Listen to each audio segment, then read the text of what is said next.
McDaniel can't move on it. Now he does. The shot, passing down. Rebound, score! Hey, welcome to the Toe in the Crease podcast, where we talk about anything and everything to do with the NHL. Again, I'm SJ. That's the co-host Willie Dubs over there. Hey everyone, what's up? I've been sick for about a week, so yeah. And we're on a sportless Friday afternoon. I think it's one of the few days, like, spring training started, but there's no baseball. There's no hockey right now. There's no basketball, unless you count the All-Star Celebrity Game, which I don't. So, and football just ended like a week ago. So there's literally no sports. I know, it feels weird. I feel the one thing about sports is it's always a constant, so there's always something going on. It feels weird when there's that one day where there's nothing going on. Not one I kind of like it, though. I'm a hot take guy. I know people, like, my friend Chris will always be annoyed when there's no sports or something. I'm all for it. I think I like that there's certain blocks of time where there's just nothing going on. So what's one sport that everyone else watches that you wouldn't watch, though? Because I think for me it's cricket, probably. That's the one for me. Golf. Okay. Which is funny because I watched the Netflix series for golf, and it's not bad. Like, it's Netflix does a good job with their sports series. Like, shout outs to them. But I will not watch actual golf, but I'll watch the Netflix series. But golf, and I think NASCAR racing, I'll just never get into. At least with Formula One, I remember as a kid, they at least had like the different courses. So there's always something unique to it. NASCAR, I can't get behind it. I don't know. Oh yeah, I tried watching it once and I just got bored. At least with F1, I don't know. I like the different F1 courses. Some of them are a little bit harder to pass on. Some of them are quite crazy. So it's worth watching for sure. Yeah, like, I can't really... Overall, though, I think those two, golf and NASCAR, are just the ones I just don't have. Golf is especially tough because you don't follow the action all the time, like, because they go to different golfers, right? Yeah, because it's where they are on the course, right? Because everyone's playing at like a different hole.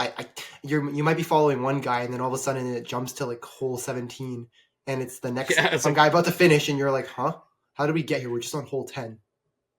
But, like, again, two of my best friends watch golf religiously, so, I mean, again, I think it's an acquired taste at the end of the day.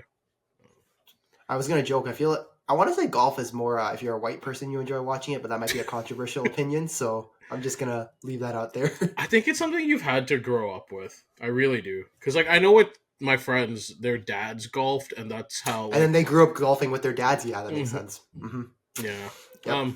Speaking of watching, what are your thoughts on the Four Nations tourney going on right now?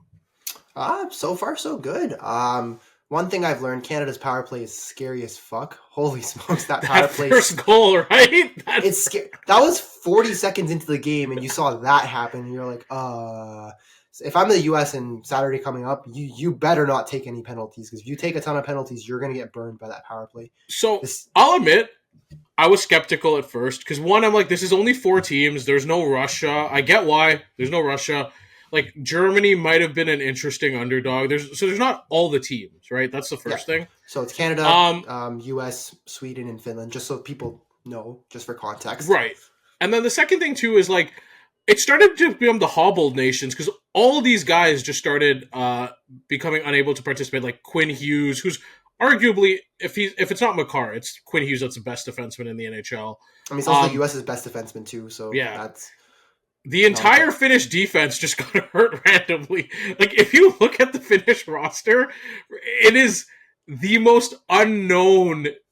Like, that defensive core is the most unknown group of players I've ever seen for a tourney like this. Like, at least that 98 Nagano team, I always say, that felt like a bunch of unknowns. At least it had, like, Teppo Numminen, young Kimmo Timonen, guys like that. This one is... There's guys I've never heard of. Like, there's some guy that just got added to the team, Mietin Paulo or something. I have no idea who that guy is.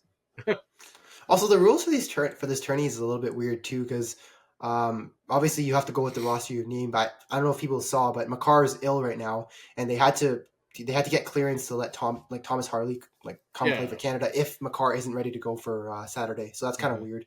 I don't know. Everyone's complaining about the rules and stuff, but I don't know. It is what it is, right? I will say, though, as whatever complaints you have, it all ended once they hit the ice and you saw some of the combinations of players. Again, just watching, and I think it's because we've been so starved for Olympic level hockey for so long that just watching this is Well, I think we're just starved from the best on best in right. international hockey, right? Because we've seen all the randos that don't play in the NHL during the Olympics, and it's not quite as fun to And the watch. Spangler Cup's on in the summer, which like who watches the Spangler Well, Cup? not Right? summer, but winter, yeah, but close enough. Oh, sorry. Yes. That's what I mean. Sorry, the World Championships is on in the summer, right? Where Yeah, it's that's just the like, like all those tournaments no one watches. This is minus the injuries. Like this is the elite of the elite, and some of the line combinations you guys like that to Chuck line is so good. Like especially against watching a battered those two Finnish play team, together. too. Oh my gosh. And like watching their power play, like losing Hughes is obviously enormous, but just having Adam Fox, who's not on the power play at least, is arguably just on a similar level, just dictate. And it's kind of cool to watch. Like I thought Canada-Sweden at first when Canada scored that goal, I thought it would be a blowout, but Sweden rallied. Good on them. I think every team has their strengths and weaknesses, which I really like. I think. And again, just some of the line combos you see, like watching Makar play Makar's speed on the wing with McDavid is just crazy. The Tkachuk line is really good. Watching some of the power play combination of like what is it, Makar, Crosby, McKinnon, and McDavid is just like throw me in there. Honestly, like you'll find a way to score. Like it's that insane. I'm looking forward to the Saturday games. I think that's what my Saturday is going to be dedicated to, just the Four Nations Cup. So, I don't know. I feel like you're probably the same too. Yeah, pretty much. And Sweden's defense, can I say this? If you talk about a D that pairs like an offensive defenseman with a defensive defenseman perfectly, that's the one. You look at it, it's like you have Hedman, Dahlin, and Carlson on one side. You have Rasmus Andersson, Jonas Brodin. It just like, it fits. And Matthias Ekholm on the other side. It just fits like a glove, right? You have the perfect pairing of guys. It's the only team I felt bad for was Finland because, like, again, they got battered by injuries, yeah. So that kind of they're the most. I remember they scored that one goal. I was like, oh, okay, we got maybe Finland could do this. No, just got murdered. Murdered. I saw that first goal go in, and I was like, Hellebuck, what the hell are you doing, man? I was like, I thought the first goal was kind of weak on Hellebuck, but I think after that. Again, didn't matter. Yeah. It did not matter. Like USA should change the song from "Free Bird" to "Let the Bodies Hit the Floor" because they were just destroying Finland after that first. Wait, are they also using "Free Bird" just like they did at the World Juniors? Is that the same? Yeah. Okay, it's the same one. Okay, gotcha. So they're sticking with the one the Juniors used. Okay, gotcha. But yeah, overall, I'll say this: Canada, for once, doesn't feel like the clear favorite. Like, the USA, to me, is, like, neck and neck with them, and that's really just going to come down to how that game goes. And, I had the US as the favorites until Quinn Hughes got hurt. Because I think that's the big loss, because I think Canada has the X factor on D, whereas the States... I mean, Adam Fox is good on the power play, but I think Cale Makar, 5-on-5 power play, is probably the X factor of those two. And then US has the edge goaltending-wise, right? I'll say this. I think the U.S. depth defensively is better because if you're talking about Werenski, Fox, and like guys like that, like the volume of guys they have is just better. But yeah, just having Makar instead. If they had Hughes, yeah, like absolutely. It's going to be interesting to see. I again, to me, it's nice to see that like you have the U.S., you have Canada, who are basically neck and neck. Obviously, Finland's probably the last of these teams, and then like Sweden, who could honestly, if you told me they were in the finals against either Canada or the U.S., I wouldn't be surprised. Like they'll surprise teams, and they have a lot of good two-way players on the Swedish. Like they have a weird like core of offensive forwards that are good defensively, and then they have their like I said, they're perfectly matched D pairing. And honestly, this might be Lucas Raymond's coming out party, so I'm excited for sure. Let's see how it goes. I think we'll probably recap the cup in maybe probably the next podcast. I think that's probably our next episode. Yeah, for sure. All right, so since we're in kind of there's not much to talk about in terms of the NHL, prior to, what we are going to talk about is the upcoming trade deadline. We've seen a lot of trades already come fast and furious, which took a lot of players off the list, honestly. So now we're going to do what I call our trade deadline tier list, where we have a bunch of players we think could be moved or should be moved in some cases, and we're going to rank them and just talk about like what teams might be in the market for them and where we could see it going, basically. All right, sounds good. I'm gonna share my screen because I'm the one that has a tier list, so hopefully that pops up. He does all the technical work, ladies and gentlemen. Yes. He does all the... Okay, so the tiers, I have them organized as the following. So Pipe Dream is like, this probably isn't realistic, but if it were to happen. Now, that doesn't mean like I have Connor McDavid on this list. It's just guys who have been rumored and who would be amazing fits. Bells of the Ball, I think, are guys who are realistically could get moved and would be the sought-after guys this deadline. Cheeky is like, I don't know if you remember when guys scored goals, one of the announcers would go, cheeky, because it was, it's like a under the radar or like a move no one expected. I think that's like the players where it might be under the radar, but it would be a really good signing for that team. Good Soldier is just like, hey, he's a solid role player. Depth is, in case someone gets hurt, somebody who's just, bottom six, backup goalie, middle six, that kind of thing. And I guess is like, might as well just get him. He's there. That's like the girl at 2 a.m. in the bar where you want to go home with someone and there's nobody left kind of thing. That's, I guess. Last gasp option. That's what I call it. And the key, attainable. The key. All right. Fair. So, and also kind of interesting because some of these are more indicative of the teams themselves, I think, where, like some of the guys available are also where I think the team's direction should lean towards. Doesn't mean the team will go that way, but it should be the case, I think. All right. So the first guy we'll start with there is one of my favorite underrated players in the league, Oliver Bjorkstrand, the Great Dane himself. And so here's my thing with Seattle, and I hope their fans have realized this. This team, as constructed, is going nowhere. They tried it for two and a half years. It hasn't worked. They have a decent core, a young core. They have Shane Wright. They have Capo Caco. They have Matty Beniers. They have, like, Riker Evans has some potential. Like, you see it and bursts. And they have Joey Decord, who looks to be at least a solid starting option in net, right? But let's be real here. This team needs to start selling off some parts for assets and acquiring more talent through the draft. They tried doing I don't want to say the St. Louis Blues Vegas style method, but they tried doing it. They made the second round 1 year, and clearly it just hasn't worked. There's not enough talent on this team. So I think they need to kind of pivot and go into rebuild mode. And that's why I think Oliver Bjorkstrand's the perfect get for a team looking for, like, Oliver Bjorkstrand weirdly can fit anywhere. He can fit on a top line. He can fit on your middle six. He can fit on your third line. Like, I think he's a great player. For me, I have him in the cheeky. I don't know if you agree, but I think some team that could get him and slot him on your right wing side, and he'd fit with anybody. Because he's literally, if you look at his career, he's played with everybody under the sun and been pretty successful.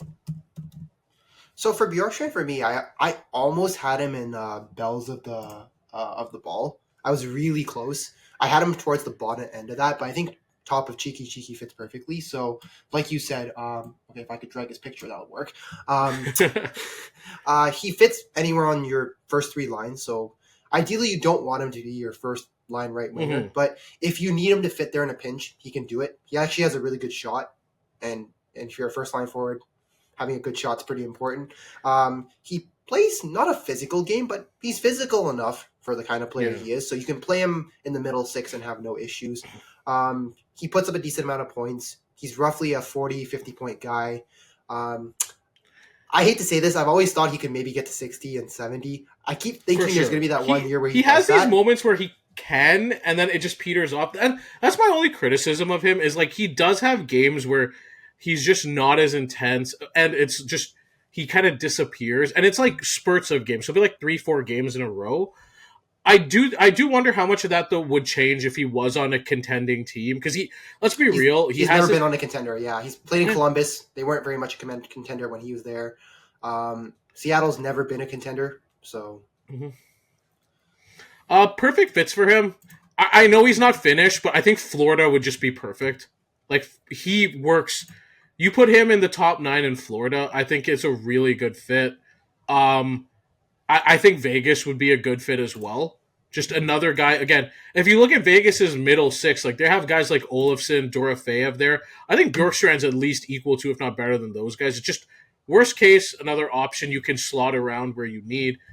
Best case, he fills that top 6 role. I think those two teams would be perfect for him. I'd love to see him in Carolina. That's another one I could see. Just because Carolina is one of those teams that loves to roll all their lines, and Bjorkstrand's the kind of guy that can fit on any one of their lines. Obviously, Seth Jarvis is probably not overtaking him, for example, but I could see him maybe fitting onto the second line or third line potentially. You could probably shift one of the wingers over to the left. So I feel like he'd be a good fit in Carolina. Yeah, I mean, that works too. I think they need a little bit more help down the middle, more so. But yeah, I could see Carolina. I just think Florida already has their middle 6 set. Sorry, the middle 3, like their 3 center set. I think just slotting those guys on the wings and adding another guy who, again, can play a decent 2-way game, has a good shot, like, I think works perfectly. Moving on to the next Kraken forward. So I'm not the biggest Brandon Tanev guy. I get it.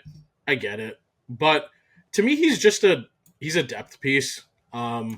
I had him as like, A, I guess. Okay, so I'm a little bit more generous. So my whole thing is, when I did this tier list too, my whole thing is how valuable are you as a player? How many like commodity or how many pieces of like the same type of player are there out there just like you? So can I find a bottom 6 forward that hits a decent amount, not a bad penalty killer, but just plays bottom 6 minutes? I feel like those are. I mean, honestly, if Utah ever traded Lawson Krause, he's just a better version of Tanev to me, right? Yeah, and younger too. Yeah, you could put him in A, I guess. That's fine. I to be honest, in terms of teams that fit, I don't really have one. It's more that any team can kind of just trade something minor and just get him, right? Just fit him on their bottom 6. Because I feel like with every team in the NHL, your bottom 6 if I'd say always one, be improved. For sure, I'd say one team, New Jersey. Maybe New Jersey needs a little bit more physical, like a little bit more physicality, because they do lack that a bit here and there. But I mean, I don't really have much to say here. I'm not a big fan, but yeah, anyone throw in a conditional pick, we'll probably get him. All right, Jared McCann is an interesting one. I almost have him at Belle of the Ball. I think he's really good. So I don't think I actually have his picture. Oh, I thought that was Jared. Either it's Jane Schwartz. Okay, well, Jared McCann would be Schwartz, Tolvanen, and then Vince Dunn. I think those are the 3 Kraken guys you're looking at. Sorry, my fault. Okay, Jared McCann, because he just recently was announced available, would be Belle of the Ball. I think Tolvanen is a cheeky guy for me because, unlike Tanev, he's a guy who has a booming shot, shoots a high volume, hits like a truck. Low-key underrated hitter in the league. And, again, a guy who's shown he can do it at like a second line, third line role. Would not have him on the first line. But I think every team can use this type of guy. And I think a team like Toronto would be perfect for him. Again, you mentioned Carolina. I think he fits in that middle 6. And I think also a team like Colorado could really use him as well. Tolvanen's interesting because if you look at his stats as a whole, he's hit 16. He's at least had 16 goals in each of his other 2 years. This year he already has 16, so he's going to probably pass that. Has a great shot, like you said. It's weird with Seattle because Seattle kind of does that weird thing where they kind of play all their lines. Yeah, they play all their lines at like the similar time on ice. So he gets a decent amount of ice time. So maybe his production kind of goes down if he gets to wherever he gets traded to.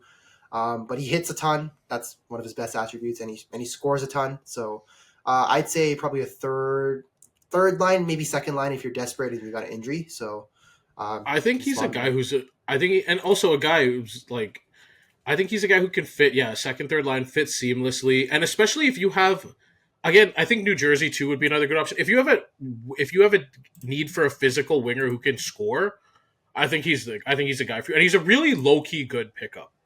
You might have to give up a little bit more because he's a bit younger than a lot of the guys on this list, but overall, I think he's a good player as well. That's the thing with the Kraken that sucks, and why I hate saying they have to pivot, because they have all these supplementary guys that are really good, but they don't have enough talent that like brings it all together. Do you know what I mean? And like that's the kind of fundamental issue with the roster right now. But yeah, like these guys are all, I think, really solid players. One more team I would think about. I would say that they should try to go out and get him. It's probably the Oilers. I mean, right now they have Corey Perry playing their second line, and I'm not super comfortable having Corey Perry that high up the lineup. I was thinking Kane's coming back, so that might fill that need, right? Well, I think Kane. I thought Kane just got surgery. Did he not just get surgery again, or was that a few months back? I don't. Kane's timeline is so weird. I don't know if he'll be back in time. No, the Oilers could be a possibility. Honestly, he'd bring the average age of the Oilers down too. So well, he'd also fit the role that Kane is supposed to play because Kane could score goals and hits a ton, right? I think that's same exact role. Yeah. Also, I feel like Draisaitl would probably prefer him over Perry. Yeah. Jaden Schwartz, I have him as a good role guy. I don't know if you agree. I just think he's a little bit different because I don't think he fits as seamlessly on your... I don't think he's a third line guy. I think if he has to play... He has to be on the second line. Yeah. Yeah. But he is honestly, like, he's a bit streaky at times, which is also a little bit frustrating. But overall, I think he's a solid offensive player and a good depth piece. And again, I feel like I hate listing these same teams, but I think he'd be really good on a Toronto, Colorado, Carolina, even the Rangers, but I don't know what assets they have left to get him. But teams like that. Schwartz is weird because he doesn't score. He hasn't scored very much. I think in St. Louis, he was like a 0.5, 0.6 points per game kind of player. In Seattle, it's kind of been the same story, 0.5. Like he's been hovering around 0.5 points per game. And he doesn't hit enough. He's not super good defense. He's fine defensively, but he's not super good defensively. He's a weird fit because he has to be on your second line because he's not a checking line guy. Unlike Tolvanen and Bjorkstrand, you can put them there. So it's like a weird fit, but I think he's a decent role player if you're just filling out your... The problem is he's also not depth either, right? My problem is he doesn't really fit under depth. He's too good for that, yeah. And he's not a cheeky pickup, though, because I think you know what you're getting in him if you trade for him. You're getting a guy that can put up points on your second line, plays somewhat decent defense, and that's all you're pretty much going to get out of him. Mm-hmm. All right, moving on to my pipe dream. This is my personal pipe dream, but Vince Dunn. Okay, here's my argument for it. Vince Dunn is a UFA after next year, so his value at this deadline is never going to be higher. Vince Dunn, not Vince Young. Vince Dunn's a really good player. And it's weird because he kind of has a weird role in Seattle because technically they signed Montour, and Montour's best thing is like being your power play quarterback and being on that first pairing as like your transition guy. And I thought Dunn was gonna have a breakout year, but they kind of nerfed his role a little bit with Montour, which was kind of weird. But overall, I think he's a really good defenseman. I think if you're Seattle, you should try to move him for a haul this year because he's a UFA after next year. Sorry. So actually, no, he has 2 more years. He has 2 more years after this year. So he actually. Oh, okay. So I guess they could try to move him next year too. So I think this year and next year is when his value is probably. This year, I think is really interesting for 2 reasons. You can get a haul from a team that badly needs a defenseman right now, and you could also kind of start letting Riker Evans do a little bit more. Because right now you have him there. He's your second round pick. Maybe give him a little more depth. But there seems like Dallas right now, I think would be a great fit for him because they just lost Heiskanen and he might not be back till the playoffs. And Dallas has really good prospects that they can trade. And Dunn would be worth the pickup for them. And you think about that 4, right? You have Heiskanen, Harley, Lindell, and Dunn would just be crazy, right? So my question is, if you're trading one of the prospects, like because you're the Stars guy, so you can probably tell which one do you think? My hot take, people say I would trade Stankoven. That's my hot take. People don't agree, and the argument is, but for 2 years of team, he's a good player, for 2 years of team control, and I think it's just so hard to find defensemen like this that I think it's worth it. If again for the team control. And this window is kind of, I don't want to say it's now, but you kind of want to push the chips when you can and when you can take advantage of the cap and LTIR, right? So I'd say Dallas would be a great fit for him. Toronto would be an exceptional fit because don't have the cap room for that, my friend. I know, it's unfortunate, but Toronto would be a perfect fit too because Morgan Rielly running the power play this year has been painful. And here's a secret to Toronto. Morgan Rielly isn't a number one defenseman this year, and that's what's hamstringing them more than anything. Like, people complain about Tavares, people complain about Marner. Previously it's complained about the goalies. It's that Morgan Rielly hasn't been a number one defenseman for like 2 years now. It's funny too, because I think this year, I'm a Leafs fan, so I can kind of back this up. They finally figured out the goaltending, because I think last year with Samsonov pretty much goaltending is so good. Yeah, I mean the goaltending is so good, and I mean they had Ekman Larsson run the power play for a bit. I mean, I think it actually worked pretty well for the time that he ran it. For some reason, I don't know why they went back to Rielly, or they tried. I think now they're even trying the five forward power play because they're that desperate. But they don't really have that puck moving defenseman apart from, I hate to say it, apart from Ekman Larsson or Rielly, right? Because Jake McCabe's more of a physical kind of D-man. Same with Chris Tanev. Philip Myers, I mean, he's a bottom six guy. I wouldn't really want to be playing him too much. And then Simone Benoit was never a puck moving defenseman. He is literally your definition of a defensive defenseman who just hits and isn't a great skater. So I think he would be a great fit. I don't know if they would fit the cap somehow. So here's my other sneaky fit: Minnesota. Minnesota needs an offensive defense, like needs a facilitator from that level. There's a reason they traded for Juracek. It's ideally maybe he could fill that role, but like Vince Dunn fills that and then some, because right now like they've been rotating guys for a while on that power play, and I think that's one of their biggest weaknesses. Like they don't have a facilitator on their first pairing really. Minnesota, they tried Brock Faber, and I think he's back on the power play now. They tried Brock Faber. They tried Jared Spurgeon for a bit, but then he got hurt for a bit. Now he's back. And then I think they tried Declan Chisholm. They let him play one game, and then they scratched him. So I don't know what that says about him. I think they need that guy, because I think Faber, as far as he's a good defenseman, but I don't think he profiles as like that driver of offense that Dunn would. So I think he would be perfect. Again, it's a pipe dream because Seattle might just decide not to trade him because he's a really good player. But I think if there's a year to get a haul for him right before the cap goes up, I think you can like really create not a bidding war, but create a market between teams like Dallas, Minnesota, teams like that, where honestly, you could even throw Carolina in there because they really like the way Gostisbehere's fallen off too. Like you can create a bidding war for Vince Dunn if you play your cards right, I think. I mean, and if you're a Seattle team that's going nowhere, you just want picks, assets, anything you can get back. Because I hate to say this, but the rebuild seems to be the best way to go at this point, or even 100%. A retool. But I think a rebuild is more realistic than a retool. Like you tried, it didn't work. Pivot. All right, next one here, Ryan Donato, part of the Blackhawks contingent that might be traded. I think he's been really good this year, like relative to playing him with Bedard. The chemistry's been good. I don't think he plays the same role on a contending team, but he's flexible. He can play anywhere. I have him as a good soldier, I think, because I don't think he's going to keep up the scoring pace, but he's a quality depth guy, and you can slot him anywhere. So I think his thing is he's playing first line minutes or first line or second first line power play so he's getting the top minutes with Chicago. Whoever acquires him is probably going to play him more in the bottom six, I would say middle to bottom six, so second line if they need him in a pinch, but ideally they want him on that third line. So I think because of his fit, I probably have him ahead of Schwartz, because I think Schwartz, while he's a good point producer, he has a little bit of a tighter fit. And if I'm a player like Donato, there's a few more teams that are willing to go after you just because they could fit you anywhere in the first three lines. So and then Nick Foligno, I think he's a depth guy. He's better than Tanev because like Foligno does a lot more. Like he's physical, yes, but he can play make a little bit better than Tanev. He's a bit more fluid when you watch him. Still a solid depth guy, and like he's been on contending teams before. Right? Well, I was also going to say too, Foligno did play some minutes on Chicago's in the past on Chicago's first line. So he didn't look out of place. Yeah, he didn't look out of place either with Bedard's, exactly. So I think that's why you have to have him in depth.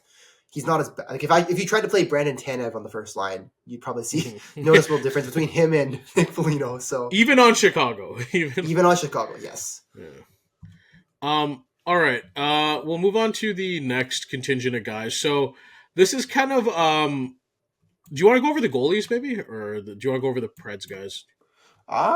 Let's go goalies. So I'll just move all the goalies. Okay, so Cam Talbot's weird because Detroit's better now. They're in a wild card spot, and I don't know how willing they are to trade him. So I want to say he's not good enough to be a pipe dream, but he kind of is a pipe dream because of where Detroit's at. So Does he's that a make pipe. sense? He's a pipe dream because you know Detroit's not going to trade him. But in terms of what kind of goalie you're getting or the player you're getting, I want to say, I mean, given the goalie market and how awful it looks, I want to say he's between pipe dream and a bells the ball, just because there's not a better goalie out there to get. And like again, I think it, but he'd instantly be an upgrade in Edmonton. He'd be a for a lot good of teams. yeah, right. So like, I mean, we'll just leave him in pipe dream for now, Talbot. Another interesting one, John Gibson, I think is belle of the ball. I know it's confusing to people, but Gibson's been really good this year. Could it be a mirage? Yes, but he's been really good. It's a perfect fit because Anaheim wants to play. Lucas Dostal is the future. Let's just not get that twisted. And he's played really well this year, and I think they want to give him the full-time reins. And Gibson, I think it's high time he goes to a contender. Edmonton and Carolina, I think, are perfect. Yeah, I was gonna say Edmonton because like I've been seeing a lot of rumors swirl around where, you know, I think even Gibson himself wants to go to Edmonton if he wants to go to contender. It's probably one of the teams he wants to go to. So Edmonton makes the most sense. Them or Carolina are just the great fits. Carolina, because honestly, I think they're kind of tired. Frederik Andersen's a UFA this year, and I think they're kind of tired of the Andersen show. And again, Edmonton's perfect. Like I was reading, I think Elliot Friedman was having a conversation about how they like Stuart Skinner might have to be involved in the trade, and they're hesitant to give up Stuart Skinner. And was I the only one reading that? Like, why the hell are you hesitant to give up Stuart Skinner? I honestly don't. I hate to say this, but if I'm Edmonton, I'm almost tempted to say, look, if Anaheim retains 50% on Gibson, and we throw in Stuart Skinner and throw in some other pieces to make it work, I feel like I wouldn't hesitate to make that trade. Wait, no, forget that. Edmonton's the oldest team in the league, right? And if you look at that team on paper, Gibson's been a better goalie this year with a way worse supporting cast, right? Both analytically, on paper, no matter how you measure it. Edmonton was one goal away from winning the Cup. And I hate to say this because my friend Justin's a diehard Oilers fan. Edmonton was one goal away from winning the Cup last year. If you're telling me the difference between Gibson and Skinner, and Gibson has control for multiple years. This isn't a rental. They have him for 2 more years, and I think if you're a team like Anaheim that's trading him, I assume Anaheim's going to probably retain some cap, so you're probably going to get him for what, 3.2 million because you retain. They'd retain it, but I think Skinner moving out helps match the contracts a little bit more. But my point is, you're the oldest team in the league. You were a goal away from winning the Cup, a game away, frankly, from winning the Cup last year. This is now. Your time is now. And you can't wait to hope Skinner figures it out while you have this team. Here's the thing. You don't have much in the reserve either. You lost Broberg. You lost Holloway by offer sheet. Like, this is your time. If that upgrade leads to a couple less goals against, that could swing the Stanley Cup for you. And at the end of the day, that's what this is all about. So for me, like, I think Gibson, like, I get the hesitation, I get the injury concerns, but you're getting a goalie who's played really well on a really bad defensive team this year, who's never been on a contender. So, like, if I'm Edmonton, if it doesn't cost, like, significant draft capital or, like, a forward on the roster, and I just have to swap Skinner and whatever to get it done, what are we waiting for? It kind of reminds me of that. Do you remember that Futurama meme with Fry where he's like, "Shut up and take my money"? I feel like that should be the Oilers with Gibson. Like, just shut up and take, and like instead of the money, it's like Skinner and like it's assets. It's like your friend's dating a girl, and that girl's basically a roller coaster. Like, some days she's the best girlfriend ever. Other days she's throwing your stuff out into the lawn for an argument, and this other girl walks by who's like just off a bad relationship, and she's great. And you're just like, all you have to do is and she's into him. And all he has to do is break up with his current girlfriend and just, start something up with the other one. And he's hesitant. That's what the Oilers are like. I don't get it. Like, Gibson to me, do you have any debate? I think he's a belle of the ball for Carolina and Edmonton specifically. It's belle of the ball, but the only reason I have it in cheeky is just because I'm not sure which Gibson you're going to get next year, just because I think I hate to say this, but the previous few Can years it be of John worse? Gibson, Okay, can it be worse than Skinner and Anderson? No. can't be worse than Skinner. I think Anderson's thing is more the injuries, because Anderson's been good when he But played. he's also way older. He's way older, yes, but I mean he's been good when he's played though. We can't deny that. Fair. Okay, yeah, fine. But like Bell of the ball to me for Edmonton, and I'd argued for Carolina to an extent. That's why I have him there. It's who he fits with. All right. Moving on to the next goalie. Alex Nedeljkovic is just a depth. Like he's gonna be a backup. Whatever. I'm going I guess, because I hate to say this, but he hasn't. I know Pittsburgh hasn't done him any favors, and it's not his fault. He plays on one of the worst defensive teams in the league. But ever since he's left Carolina, and Carolina's had notoriously been known for having a good defense. They have some really good defensive analytics, and he almost won the. I think he almost won the Calder that year. Rookie of the year. Yeah. Well, he was a 2-year eligible rookie of the year. 2-year eligible, exactly. And he played behind that defense. Like he hasn't looked good anywhere that he's been. I'm gonna pull up his base stats for you right now if I can. It's funny because everyone crapped on Carolina for trading him, but they ended up being right. And I think everyone thought that Steve Yzerman had made a big brain move because they were like, "Oh, you acquired a goalie that just came off a really good year and he's young." And Detroit was trying to figure out their goaltending situation. And they were like, "Oh, that's such a great move." But I'm looking at Nedeljkovic ever since that 932 190 year, 901 331, 895 353, 902 297, 900 293. Yeah.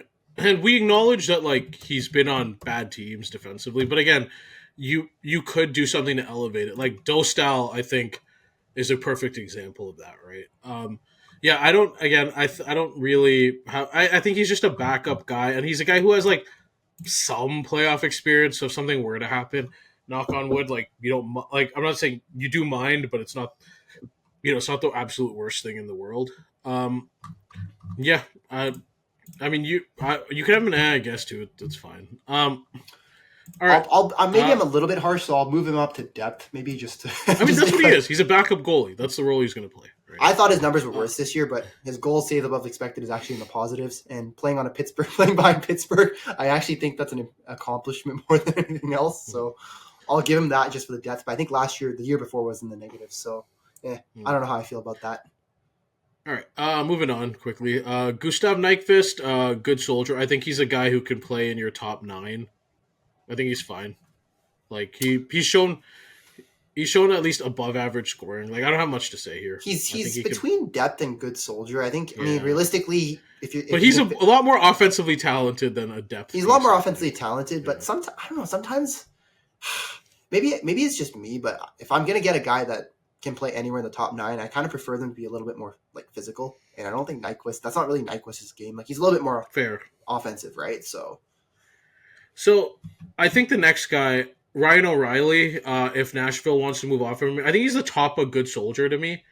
I just don't know. Like his scoring isn't there. Like his scoring's fallen off, but I almost want to go cheeky because I think with the type of player he is, he's good on. Like if he's your second, third line center, okay. cheeky for good soldier. You guys fill in for your first line if you really need to. Like if a bad injury just happened, like let's say if you're, I don't know, I'm trying to think of a team here, but if your first line center just got hurt for the year, as much as I don't like it, Ryan O'Reilly is probably a better option to be your first line center in that scenario than probably anybody else on your team, unless you're a team like Edmonton, like you just move Draisaitl up in that case, for example. But I think he's perfect. Funnily enough, a reunion in Colorado would be awesome. I think Carolina works. Carolina badly needs centers. Yeah, I was gonna say they're playing Jordan Sala on their second line, and like he fits the type of game Carolina wants to play too, right? So I think because the thing with Bednar, if you notice him compared to Rod Brind'Amour, is Bednar plays his stars their minutes, and their game's a lot more freewheeling than Carolina's very structured, and I think O'Reilly would fit better in Carolina, but it would be cool to see a reunion in Colorado for sure. All right, moving on here. So, Bella the Ball, another one, Brock Nelson. I think, man, this guy, like, I know he looks like he's 50, but he's really fucking good. Again, I think if I'm Colorado, if I'm Carolina, I'm going all out. Like in terms of not over the moon, but like whatever's reasonable at the deadline, I want this guy on my team. Well, he's been a 70-point scorer the last 2 years. A little bit of a down year this year, but I think that's kind of a side effect of obviously Dobson having a down year. I think Barzal was hurt for a bit too. I think the Islanders just had an assortment of injuries, and they don't have that much offensive talent to begin with. But Brock Nelson's just like he's going to fit somewhere in your first two lines. Ideally, you want him in the second line, but if you need him to go up to that first line in case of an injury, he's capable of doing it. And you don't find a lot of, I hate to say this, but you don't find a lot of guys that are capable of scoring 70 points at the deadline. It's not an easy piece to find at the deadline. 100%. I think New York, well, they wouldn't trade him to the Rangers, so let's just say I was going to say, you're not trading him to your freaking rivals, for Christ's sake. But I really do think, again, I think Colorado and Carolina should go after him hard. Honestly, if you're a team that has, if you're a team that has a hole in your second line left wing, he's your guy. No, second line center, I'd argue as well. I mean, he's a little bit older, so I'd want to move him to the wing more, but I think he's capable of playing center, right? So even I think Carolina would be a decent fit too if they need a center, I guess. I guess. Who's the next Islander we got? Well, do you want to go? Well, I mean, there's only two options right there at the front, and I'm pretty sure I know where. Okay, you pick one first. Okay, we're gonna go with Sorokin because we were talking about goalies. This is a fucking pipe dream and a half. This is a pipe dream of all pipe dreams. My argument is, and this won't happen because it's Lou, but because if you heard Lou in the news, he's looking at potentially trading Dobson, but signing Nelson, which is the most AARP move of all time. Sorokin is a pipe dream because he is reaching 30, and it's weird. He's had a couple down years relative to what he's done before. Still overall league average, but compared to where we were having an argument for him in top 3, he's had a couple down years the last 2 years. He is a pipe dream. Again, I think a team like Carolina, I think honestly Vegas would be interesting if they could. They'll always find a way to clear the cap space. Got teams like that. Edmonton, obviously. They're guys you could just go after. They're teams that would just go after him. He'd only be available if the Islanders are pivoting to a rebuild, and that's why it's a pipe dream. But he's obviously an elite talent, and I'd love to see what he does on a contending team. I mean, just to highlight Sorokin, he is at the top of his game. He is a Vezina candidate. Top of the game, he's a top 3 goalie. He's one of the top 3 goalies in the league. At his worst, which is kind of what you saw last year and somewhat this year, he's an above average goalie. And if you're still better than Stuart Skinner, still better than Stuart Skinner, but also, I mean, if your worst part is you're going to be an above average goalie and you're going to go to a better team, I assume that will fix itself, kind of like what happened with Blackwood when he went to Colorado. And Dobson is a pipe dream as well. The only reason he's even on this list for me is because of that report that came out. The report that Lou wants to trade him and they want to keep Nelson. I can't believe you trade a guy like Noah Dobson. That is absurd to me. He's so good for his age. And also, his type of defenseman, his defensive game has improved a lot this year, both eye test and analytics. And if you, that type of defenseman is so hard to acquire that he's one of those ones where if he became available, I don't think it would just be a team like Dallas, everybody's a team like Dallas, Carolina. Man. I think if you're San Jose, you throw the brink truck at him, eh? You throw the brink truck at the San Jose has an argument. If I'm a team like Calgary, I think there's a conversation to be had for sure. I think if I'm, again, Minnesota would be a great spot for him because they need this type of defenseman. It's not just the contenders that would go after him. It seems like Montreal, teams like San Jose, teams that want to take that next step in their rebuild that need that type of player that would also go after him. If for some reason Dobson is available, everybody's going after him. That pretty much doesn't have 2 quality offensive defensemen already.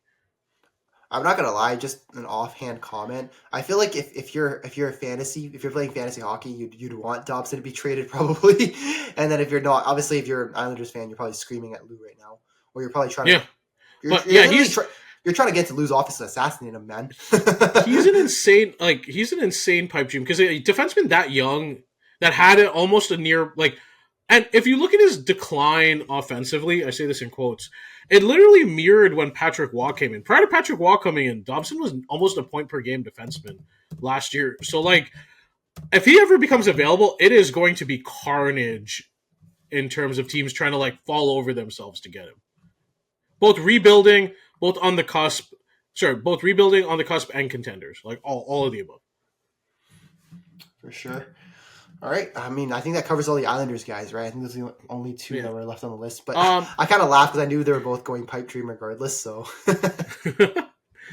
it is, but it's only because like I really think they should start pivoting. But then again, it's like Lou. Who knows, man? Who knows? Yo, Lou's the kind of guy that would keep all the veterans and just trade every single young guy on the team.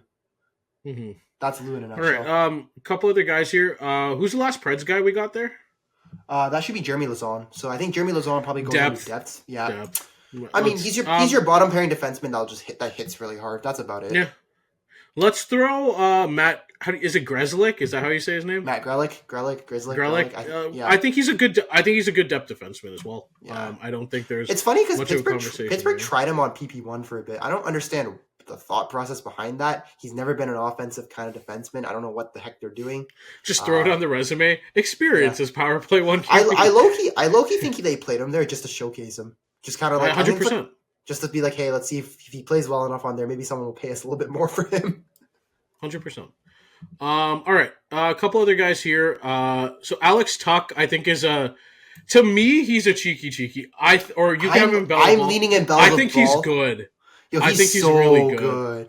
He's capable of 70 points. He like hits a decent amount for kind of player he is. He's on right wing, which right wing's always a harder position to fill. He's good. He's at the top of cheeky, and I think you could argue bottom of. He's cheeky because I think he's like an under the radar, like no one would expect it, and then the team that gets him, you're like, oh, dude. Can I say this? Florida, perfect fit. 100%. Florida. I'd be so mad if I was a Leafs fan and the Florida Panthers acquired Tuck. I would just be like, all right, cool. Just gonna go home again this year. Just gonna go. I also think weirdly, another team that would be a good fit for him. Again, I know I hate to say Carolina, like second line Carolina, but the only thing is they don't have the center service. I love the center service in Florida for a guy like Tuck.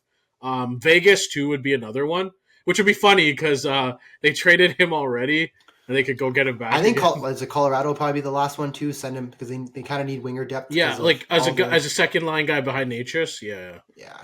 If and they've had their injury issues too, so that works. Also, all right, I was gonna say also their drug issues too. All of the above. Who's the other Sabres guy we got there? That's Jason Zucker. I'd have him as good soldier. Yeah, he's been good this year. He's been good this year. He's capable of 60 points in the past, but scoring's not really his forte. But you could play him on any of your first three lines. I think the Sabres tried him on the first line for a bit. He was playing pretty well when he was there, to be fair. So give him creds for that. But he can play anywhere from your first three lines, and he'll give you a nice scoring punch, physical, solid. Can fill anywhere in the lineup. Not much to say. Who do you want to do next? I'll go with Brian Dumoulin. Let's just put him in A, I guess. Because any Ducks defenseman, I'm kind of just apart from maybe like was it Jackson? The only defenseman I've liked this year on the Ducks have been obviously Fowler when he was there a bit, but Jackson Lacombe showed a lot of potential, and Zellweger has like flashes here and there, but the rest of it, And I mean, he's A, I guess. You can find bottom pairing defenseman anytime. Yeah. All right. Who's the next one you just want to clear out there? Let's go Jake Wallman. I'm going to say Bell. I think he's Bell of the ball. He's been so good this year until the injury. And even then, he still does a lot. He's not going to be your first pairing guy. I'll go top of Cheeky. Just because, don't get me wrong, he can fill in on your PP1 if you need to. It's funny because it's Detroit just keeps looking worse and worse by the minute as we keep talking more and more about Jake Wallman. But, I mean, he's done a really good job at San Jose. San Jose, props to them for making the move for him. They've showcased him. He played on PP1. And they could flip him for a premium asset. And they can flip it probably for a first even. I feel like if you're a team desperate enough for a left-handed defenseman that can play anywhere from, line 1 or defensive pairing 1 to 3, I'll take it. And he's the type of guy where he'll have a lot of space. Like I think his contract's a little bit more palatable where I think the Leafs could make a move, but you're talking about, again, the usual suspects. I think Minnesota, Dallas, Carolina, teams like that could all use him. Honestly, the Rangers could badly use him too. I think he fit more. Well, I was gonna say the Rangers have Fox and then everybody else. So Yeah, they Fox need and 5 defenseman. liabilities is basically the Rangers right now. What you But texted me on Saturday. Yeah. Yeah, I think he'd be good in New York. He just fits on a lot of teams, and so does Mike Matheson, I think. Now, Mike Matheson, I wouldn't say is cheeky. I think he's more of a good soldier type because he's not defensively sound at all. Yeah. But he's I think capable of playing power play minutes for a defenseman. I think he did that last year for Montreal, obviously before Hudson came in and took over it midway through the year. And he could be your second pairing offensive defenseman. I think if you're a secondary playmaker. Yeah, and I think there are teams that that have that fit where, again, if you maybe pair him with a guy like Orlov on Carolina or a guy like Harley or Lindell on Dallas, feel like I'm just beating the Dallas horn here, or a guy like Brody, like guys like that where they play a really stout defensive game and kind of need him to do his thing. I think he fits really well there. I mean, I was gonna say I know he's a rival for the Leafs, but like if I'm the Leafs, I wouldn't mind having a secondary defenseman to take the offensive load off Riley. Just another one. I know they have Ekman Larson, but I wouldn't mind a second guy. Absolutely. Is that's Sanheim there? That's Scott Lawton. Scott Lawton. Okay, sorry, I'm so bad with faces. I'm gonna go good soldier. Okay, like, I was good soldier, like end of good soldier, depth. Let's go depth. He's had a kind of a down year this year. Like he's a third line center, and I think one of the fits would be the Leafs. You don't even have to give up that much to get him. He's gonna be your bottom 6. Like it's fine. I don't have much to say. And then I said the Leafs. The Leafs are probably one of the best fits. I know they're actually one of the teams that are after him. I think at this point, so he'd probably be one of the. Yeah. He'd be best fit. All right, let's fill out the last two. Just where do you want to slot him? Let's go for Zegras. I want to go with cheeky, like somewhere in the middle here. Maybe like. Is he a pipe dream? Is Trevor Zegras a pipe dream? Let's have this conversation. I'm going to say no, just because honestly, with how shitty Anaheim's management is, I could just see them just trading him and just thinking that they need to give him a change of scenery, and they're not really giving him. The deployment's kind of iffy because they've done this weird thing where they bounce him anywhere between line 1 to 3, and then they take him on they put him on the power play, then they take him off, and they're kind of hurting his development. So I could see Anaheim just punting and just saying fuck it. But at the same time, I'm with you on cheeky. Sorry for interrupting. Here's my thing. He's a change of scenery guy, and it has to be a team specifically where he's gonna kind of get his chance. So I'd say teams like LA. Yo, send him to San Jose. I'd honestly just send him to San Jose. Oh my God. No, I was thinking more like LA, Detroit, Washington, the home of the rehabilitation projects. Can you imagine he just becomes that kind of player? Honestly, it's possible. Like, look how many guys have rehabilitated. Well, he has the talent too. He also has the talent too, right? He's a former top 10 pick. We saw flashes. I think he had a 60-point year in 75 And I games. think if you're a team like Detroit, if you're a team like LA, like this is a talent swing you need to take. Because right now your trajectory is at best first round exit. And I think if you're LA, you take the chance that like maybe he finds his play there and helps elevate you. I don't think he works on a team like Dallas, who already has their top 6 filled out, Tampa, Florida to an extent, and a lot of those teams really pride their defensive play. But teams like Detroit teams like LA. I'd argue even some like you said, there's probably a market for some younger teams. Like if I'm Chicago, I would take a swing on it. Why not? Yo, Zegras plus Bedard, why not? That'd be pretty sick. I think there's teams like that too. Utah would be an interesting fit for him as well. I think St. Louis, even teams that are like stuck in either the muck or can allow him to kind of play his game and flourish and take a chance on that talent. I think that's where he goes. Well, that's also why I suggested San Jose too, just because they're playing a free-flowing kind of offensive game, and I think that's exactly what he needs, just to play with young guys. You know, San Jose has nothing to lose, so it's like if he makes a bad play, he's probably not getting benched, right? Whereas in Anaheim, I hate to say this with Cronin, anytime he does something that Cronin doesn't like, he's probably getting benched, right? So, man, I swear you could breathe and Cronin wouldn't like it. Like that's. I mean, it kind of sucks when your management had to tell you to tone down your negativity, to say the least. Man, they went from Dallas Eakins to Greg Cronin. Like, how bad? No, I was gonna say you went from a guy that I think what was the quote that Bob Murray gave? Where it's like, if I had to be. Do you remember that quote that was about Dallas Eakins? Where it's I know what you're talking about. Yeah, you went from that. You somehow found a worse coach. They somehow got worse than Dallas Eakins, which I did not know. When you compare the talent, I did not know was possible. Yeah, I was gonna say I don't know how you got a worse coach than Dallas Eakins. I want to say it's almost an impressive achievement in itself. You found somebody worse. That's almost harder than just find someone that's Man, like the same. Anaheim just looks like such a mess because I don't know, like outside of Lacombe and the goalies, who looks, and I guess McTavish, like who Well, the of problem their is young, Cronin's doing that stupid thing where he's shoving McTavish on the third line, so it's like he's hurting but even the young guys. He's like screwing over, right? So like who on that team looks good right now? Dostal. That's supposed to be a part of their long term. Dostal. I mean, outside of those guys, right? I like, know, but that's the only guy I can name. Dostal. like Lacombe looks fine, but it's like you have all these problems. Like Carlson, I get it; he's still young, but like your goal should be to develop these younger guys to be something because Carlson just does not like the move to pass on Fantilli for him just looks worse and worse as we're going on here. Like McTavish looks good, but he's buried on the third line. Zegras has regressed completely. Zellweger has flashes, but he has like Minchikov's just buried on Troy Terry's been iffy. He's like hot and cold. So Troy Terry's their best player, best forward, which is sad. And then also I was gonna say Cutter Gauthier. Troy Terry and Frank Vetrano are their best forwards, which is a sad indictment of. Well, I was also gonna say too, Cutter Gauthier hasn't looked great either, and it looks like that Gauthier for Drysdale trade just looks. I hate to say this, just looks like a lose for both teams. Anything looks better than Jamie Drysdale on the ice. I forgot somebody was at the beginning of the season was trying to measure Drysdale analytically, and he was involved in such little like actual actions that they couldn't for a while. Like that's how invisible Drysdale can be some games outside of just like carrying the puck basically. Well, I was gonna say by virtue, Gauthier is probably the better piece to have, but I'm not gonna lie, that trade still looks like a lose-lose for both teams because it doesn't look very good for either team at this point. At least, man, it's crazy. Remember when Drysdale was supposed to be like the next great Canadian defenseman? Man, I remember watching him at the World Juniors. He looked good, man. World Juniors are, like I said, not always the best litmus test. Looked like Dan Boyle, kind of, yeah.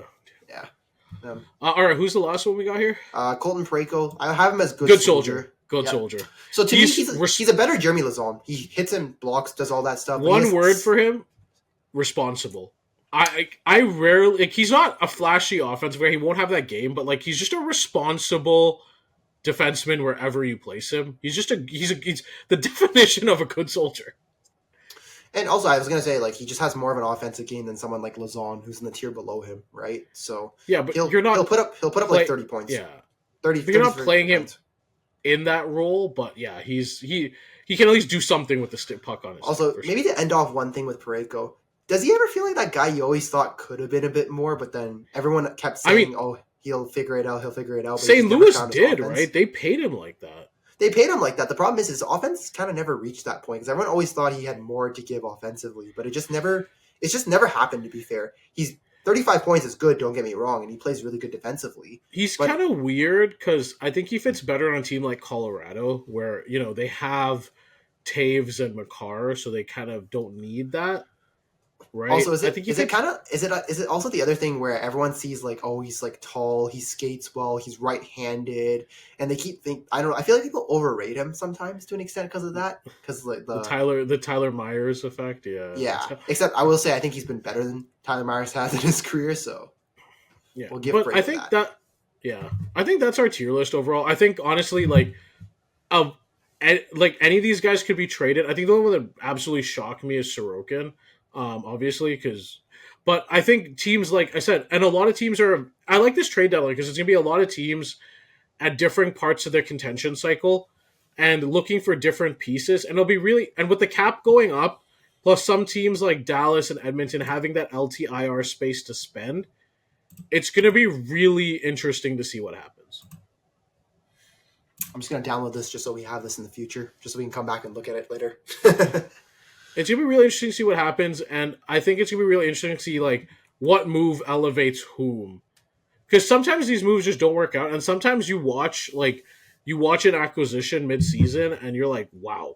Like, I know Carolina didn't make it that far last year, but the way Gensel played with them, for example, was incredible, right? And I'm really I think this year has like a group of contenders, and it's going to be an arms race. It's going to be so fun to watch. I'm all for it. I'm also kind of curious to see if there's anybody that, obviously I'm kind of curious to see if there's anybody that that gets traded that if we knew they were maybe going to get traded could fit into that pipe dream tier.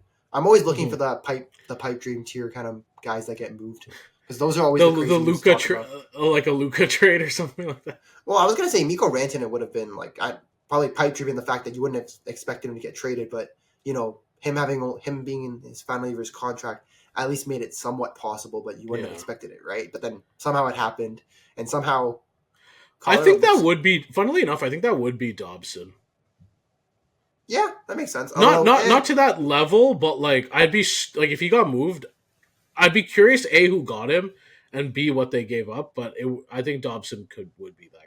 If I'm an Islanders fan right now, I am finding every single way to get into Lou Lamorielle's office and just burning down his office so he can't do anything. You're gonna like take away his cell phone. All you have to do is take away his fax machine, because there's no way that guy's checking his own email and like looking at reports. There's no way.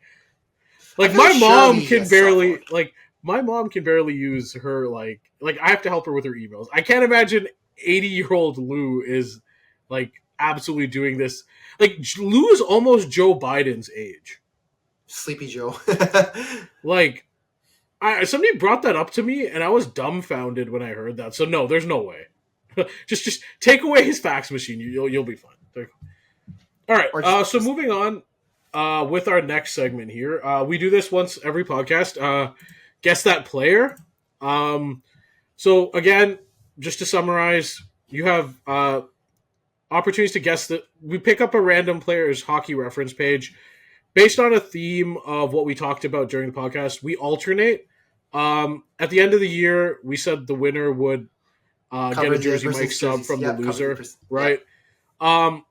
So it's a 3-point scoring system. One, if you get 3, if you get it with no hints. I thought it was 2. I thought it was 2 with no hints, and then 1 with the hint, and 0. I could be wrong. So it's 3 with no hints, 2 if you get it after 1 hint. Okay. 1 if you get it after 2 hints, and then 0 if you don't get it at all. Okay. You get 2 hints, which is either the players where they were born, or when they were drafted. Well, when as in like which round of the draft, not when as in which year, just so people understand. Mm-hmm. Yep. So this time it's my turn. I'm up 2-1, and we are on our 5th week, I want to say. Well, I think it's my turn to guess, but it's your turn to pick the player. My turn to guess. Yeah. So all right, I'm just gonna get this up here. I really hope you remember to cop their name out, because that would be kind of hilarious. Now I'm gonna double check it first. That'd be a hilarious blooper on this pod. Everyone's just gonna be laughing, trolling us in the comments. At least our comments. 1 second, I gotta double check this. Hold on. Okay, yeah, I did not, for the record. And if I did, you could just lie. It's fine. You could just. Okay, but I'm not with Jersey Mike's on the line, man. Oh wait, let me grab that there. 1 second, window. Okay, so here's the player. Can you see that there? Okay, I see it. Okay, interesting. Okay, so the reason I picked this player, 1, he's been traded 3 times at the deadline. 2, he's part of one of the worst hockey deadline trades of all time. Oh, this is interesting. I'm going to need a little bit. Okay, so let me see here. So Calder and his Calder and 12th in Calder voting, which doesn't really matter in his rookie year. What's the highest number of points he's ever put up? 40. 42, 46? 46 it looks like, right? 46. Okay, so the key here is, again, to fit our trade deadline motif, been traded 3 different times. Okay. 3 times at the deadline. Again, one of these trades that he was traded to was one of the worst deadline trades of all time. Yeah, I'm just trying to see which year. Okay, so it looks like... Yeah, so he got traded from Dallas to Tampa. I'm trying to remember which trade that was. That was the Tampa one might be the Mike Smith trade, but I could be wrong. That's the only one I can think of right off the bat. Let me see. So from the Tampa Bay Lightning to the LA Kings? Okay. And then for Montreal, played for Montreal, Washington. Okay, so Washington and New York. Man, this is... Okay, he's a center. Okay, I'm trying to think of all the centers I know that have played for these teams. So 2000 was the first year he played. Okay. 23. Oh, that's not very helpful, because it's took a while to get to the NHL, or he got drafted when he was 20 something.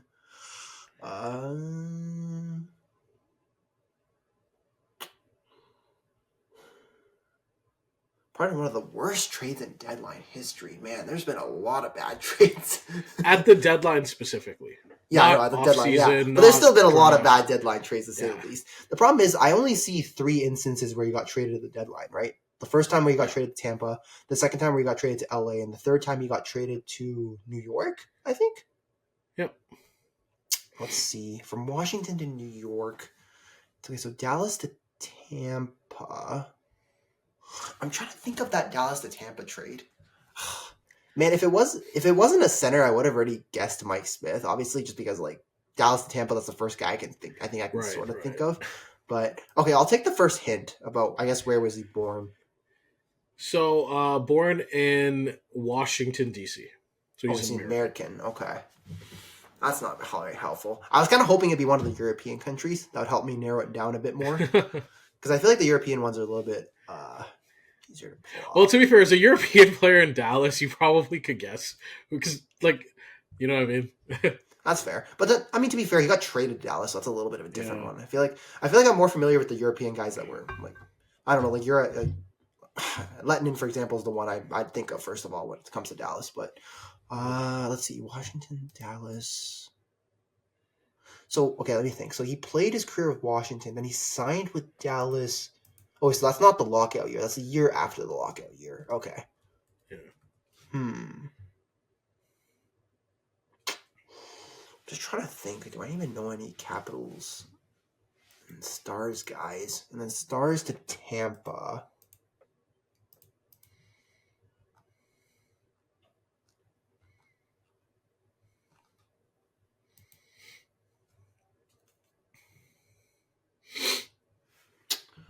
I'm trying to think here. It's just like there's not a lot of guys I can think of off the top of my head. I'm actually blanking on names completely. Like, I don't even have a name at the tip of my tongue.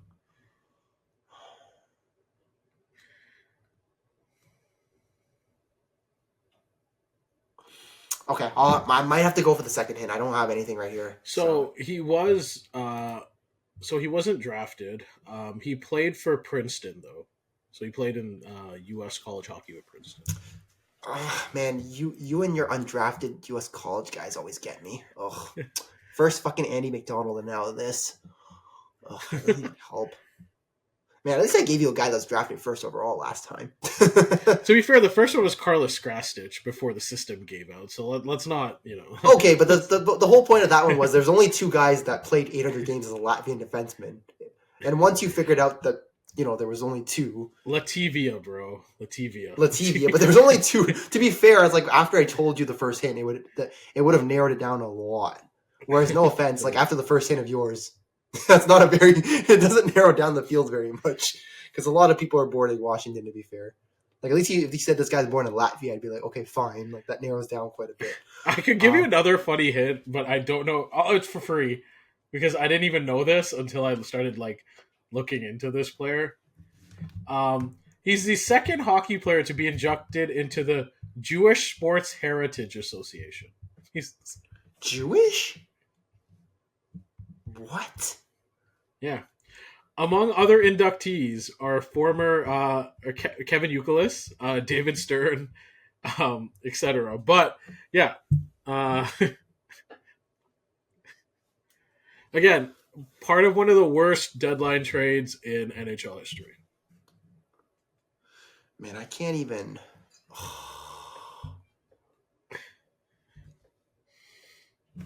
Oh, I have a name now, but I don't even. I thought it was. There's only one guy I can think of. Just throw it out there. Why not? Is it Jeff Halpern? Is that your final answer? I'm gonna just guess it's Jeff Halpern. Fuck it, final answer. I can't. Yes, you are correct. It is Jeff Halpern. Bro, there was only one center, and I thought this was the Brad Richards trade, wasn't it? This was the yes. Tampa, so that was the one. You are correct. We are tied. We are tied 2-2. So it is Jeff Halpern. Dun, dun, dun, congratulations. One of the worst deadline trades of all time. One of my favorite trades as a Stars fan. One of the worst deadline trades of all time. So the Stars gave up Jeff Halpern, UC Jokinen, Mike Smith, and a 4th-round pick for Brad Richards and Johan Holmqvist. Wait, I have to pull this trade up. Sorry, 1 second. What was the trade again? You said it was So it was Jeff Halpern, UC Jokinen, and Mike Smith in a 4th, and the Stars got Brad Richards and Johan Holmqvist. So basically, so from the perspective of the Lightning, it was the worst possible kind of trade, right? Just because, dude, Brad Richards. I was gonna say for the Stars, you're definitely happy you got Brad Richards. Brad Richards was really good in Dallas. He was near point per game before his career fell off once he left, but like he was really good. I was trying to think of which pieces were a part of that trade because I was like, I knew Brad Richards. Those 4 years with Dallas, 0.92, 0.86. Over a point per game, and then he went to New York after 30, and his career fell apart because of injury. And I think he got bought out when he was in New York, right? Or is that right? Okay. See, when I was looking back at the Tampa to Dallas one was the biggest indicator to me. The problem was I was having trouble remembering who was in that trade. So I knew Brad Richards was one of them, and Mike Smith. I thought you would have at least remembered UC Jokinen. No, I was blanking on Jokinen, but I knew. Okay, well, I was thinking about it, but I was like, I remember Jokinen was a winger though, so it wouldn't have been a really good. Because like I know him as a winger, and it's not Holmqvist. Not Holmqvist. What the fuck? Holmqvist a goalie. Okay, he was a Stars backup for a little bit. Yeah. Yeah, and it's not a goalie, so I was like, because I remember there was a swap of goalies in that trade. But then I was like, well, that's not going to help me because this guy's not a goalie. And I'm like, there's only one guy as a center. But yeah, no, it's good. That was a good pull, man. It's one of the worst deadline. I think ESPN ranked it as one of the top. I can't remember top 15 worst deadline trades of all time. It is honestly one of the. They gave up basically a point per game player for two guys who never came close really, and a goalie. So. Yeah, I was gonna say that sounds like a pretty horrific trade in itself. Although I'm trying to think of what other trades Halpern was involved in. That Washington. He traded for Teddy Purcell. Okay, so that's not a big deal. Okay. Teddy Purcell had a couple good years, but yeah, overall, like again, and that's what's interesting about the deadline, right? Teams can make trades like that where it just blows up in their face. Teams can make good trades. It can swing your fortunes, it can swing your fortunes in an instant. Hey, man. Trade deadlines like chance. Anything can happen. Yeah, I mean, all right, you could be like the Tampa Bay Lightning and just have it could be this bad, or you could be the Stars. It's funny because I think because UC Jokinen and Mike Smith at that time were considered quality pieces. Like Mike Smith showed a lot of potential in Dallas, and he didn't realize it till he went to Arizona. Funnily enough. But like he wasn't good in Tampa, and then Jokinen everyone kind of fell in love with Jokinen because of the shootout goals and stuff. Yeah, but he has potential. Pretty much perfect in the shoot. Pretty much almost. Yeah, perfect in the he had shootout, potential. Yeah. But yeah, no, it just didn't work. And I just thought it was a cool one because I can't remember too many guys who have been traded 3 different times, and then one which was one of the worst trades of all time. So that's why I picked him. The thing about Jokinen, I remember him because I remember, I watched a lot of like TSN when I was a kid. Still do, obviously, when I get a chance. But there was a top 10 shootout moments, and I think he was in the top 10. And it was the, being basically perfect in the shootout because he always used to do the deke low blocker. And the one time when he played, I think he was in a shootout against Boston. I think he said in the video that he tried the low blocker on Tim Thomas when they were playing in Finland, and Thomas stopped him. So that's when he did the Forsberg. So I remember that's kind of the main thing I remember about Jokinen, just like being a great shootout guy, and then he tried the Forsberg just because his teammate, I guess like quote unquote his Finnish teammate, I think Thomas is not Finnish, right? Or I guess it's not Finnish. I don't know. Maybe I'm wrong. I guess they were teammates when they played together at that time when he tried the low block. So UC Jokinen, right? He hit 30 goals. How many times do you think he hit 20 goals in a season? 20, not even 30. 4 times? Twice. Okay, I thought it was a bit more, honestly. What do you think his career high was? 55 points? No, goals. Oh, goals. 28? 30. But okay.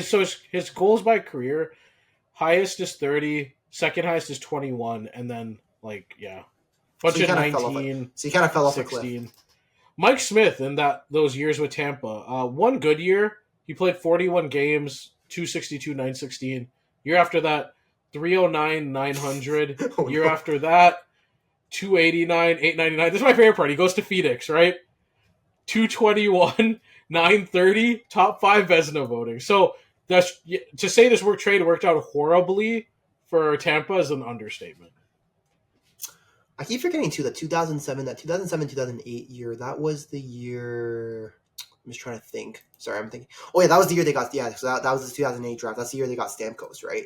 This was the year that Tampa was tanking, right, when they traded Brad Richards, I think, right? Yeah, but yeah, it still did not work. And the year after they got Hedman second overall the year after, I think. So okay, so those are some pretty bad Tampa teams, to be fair to Smith, at least. All right, yeah. So we're tied 2-2 going into our next podcast. Yeah. Anything else you want to talk about before we sign off here? Or? Probably not for now. I think next week we're probably going to do the Four Nations. We're going to probably recap, some of the games, and I don't know if by the time we do the podcast if it'll be over. I don't actually know what the full schedule is. When's it supposed to end? That's a good question. I have no clue. We're going to find out. Four Nation. Oh, what? Why is my keyboard not working? Hello? Okay. Yeah, my keyboard's not working, so it's on you to look it up.